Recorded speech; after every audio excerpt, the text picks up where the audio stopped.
এই মুহূর্তে মিরপুর শেরে বাংলা জাতীয় ক্রিকেট স্টেডিয়ামে আছেন রিপোর্টার সাব্বির মিথুন। সরাসরি চলে যাচ্ছি তার কাছে।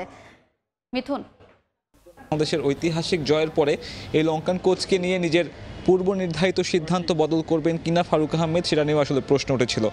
তবে যতটুকু গুঞ্জন শোনা যাচ্ছে কিংবা সূত্রের দাবি, তাতে এই আগামীকালকে যে বোর্ড সভা রয়েছে বেলা 3টা নাগাদ শুরু হবে বিসিবিতে, সেই বোর্ড সভাতে চন্ডিকা হাথুরু সিংয়ের ভবিষ্যৎ নিয়ে একটা বড় সিদ্ধান্ত আসতে পারে এবং ফারুক আহমেদ হয়তো সেই কঠিন পথেই হাঁটতে যাচ্ছেন, যেখানে আসলে 2 কোটি টাকারও বেশি ক্ষতিপূরণ দিয়ে এই লঙ্কান কোচকে বিদায় করতে হবে। এবং তাও আসলে এমন একটা সময় যখন চ্যাম্পিয়ন্স ট্রফি দরজায় করা নাড়ছে কিংবা চ্যাম্পিয়ন্স ট্রফিকে সামনে রেখে দলগুলো প্রস্তুতি নেওয়া শুরু করেছে। আপনারা যেমনটা জানেন, আগের পূর্ব নির্ধারিত ভেন্যু পাকিস্তানে এই টুর্নামেন্ট আগামী বছরের শুরু নাগাদে হওয়ার কথা এবং সেই টুর্নামেন্টে বাংলাদেশ দল অংশগ্রহণ করতে যাবে এবং আইসিসির এই মেগা ইভেন্টে বাংলাদেশ দলের প্রস্তুতি কেমন হবে সেটাও আসলে অনেকাংশে নির্ভর করছে যে এখন থেকে নেওয়া এই ফরম্যাটে নিজেদের প্রস্তুতির উপরে।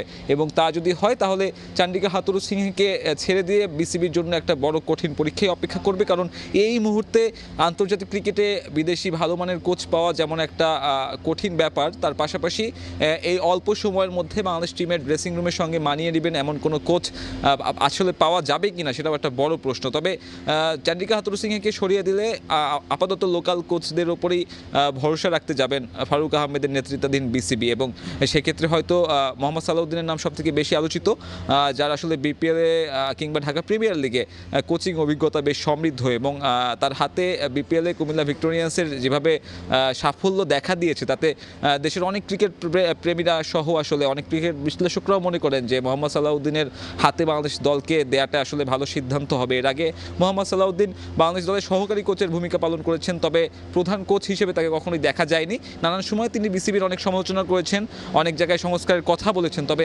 এই দেশি কোচকে আসলে এখন পর্যন্ত হেড কোচের ভূমিকায় দেখা যায়নি। যদিও বা এই গুঞ্জনে থাকা মোহাম্মদ সালাউদ্দিনের সঙ্গে আমি কথা বলার চেষ্টা করেছিলাম, তার কাছে জিজ্ঞাসাও করেছিলাম আসলে এই গুঞ্জনের ব্যাপারে, তবে সে যতটুকু জানিয়েছে এখন পর্যন্ত এই বিষয়ে তাকে বিসিবির পক্ষ থেকে কোনো ধরনের প্রস্তাব দেওয়া হয়নি। যদিও বা যদি প্রস্তাব দেওয়া হয় তাতে সব পরিবেশ পরিস্থিতি বিবেচনা করে হয়তো সে এই বিষয়টা ভেবে দেখবেন। পাশাপাশি আমি বলতে চাই সাকিব আল হাসানের ব্যাপারটা, সাকিব আল হাসানের দেশে যে হত্যা মামলা করা হয়েছে এরপরে সাকিব আল হাসানের খেলা না খেলা নিয়ে অনেক গুঞ্জন অনিশ্চয়তা তৈরি হয়েছে। যদিও বা গতকালকে বিসিবির তরফ থেকে জানানো হয়েছে যে সাকিবকে ক্রিকেট চালিয়ে যাওয়ার জন্য সকল ধরনের সাহায্য বোর্ডের পক্ষ থেকে করা হবে, সেটা যদি লিগ্যাল কোনো সাহায্য করতে হয় তাও করতে প্রস্তুত ফারুক আহমেদের নেতৃত্বাধীন বিসিবি। পাশাপাশি সাকিব আল হাসান এই মুহূর্তে দেশে আসতে যাচ্ছেন না, তিনি পাকিস্তান সিরিজের পরেই ইংল্যান্ডের যে কাউন্টি ক্রিকেট টুর্নামেন্ট রয়েছে যেখানে কিনা দীর্ঘ 11 বছর পরে তিনি খেলতে যাবেন, সেই টুর্নামেন্টের একটা ম্যাচ খেলবেন এবং সেখানে আসলে ইন্ডিয়া সিরিজের প্রস্তুতি নেবেন। সব মিলিয়ে বলা যায় সাকিব আল হাসান, শেখ হাসিনা স্টেডিয়াম কিংবা হাথুরু সিংয়ের ভবিষ্যৎ, এই সব কিছু বিষয়ে বৃহস্পতিবারে বোর্ডের যে সভা ঠিক করা হয়েছে সেই সভায় আসলে বড় ধরনের সিদ্ধান্ত আসতে যাচ্ছে, যা কিনা দেশের ক্রিকেটেও বড় পরিবর্তন আনতে পারে। আমার কাছে হোম অফ ক্রিকেট থেকে এখন পর্যন্ত এই ছিল সবশেষ। আগামীকাল বিসিবির বোর্ড সভা, কোচ চন্ডিকা হাথুরু সিংহের চাকরির সংখ্যা এবং সাকিব আল হাসান প্রসঙ্গে সবশেষ তথ্য জানাতে আমাদের সঙ্গে সরাসরি যুক্ত হয়েছিলেন সহকর্মী সাব্বির মিথুন।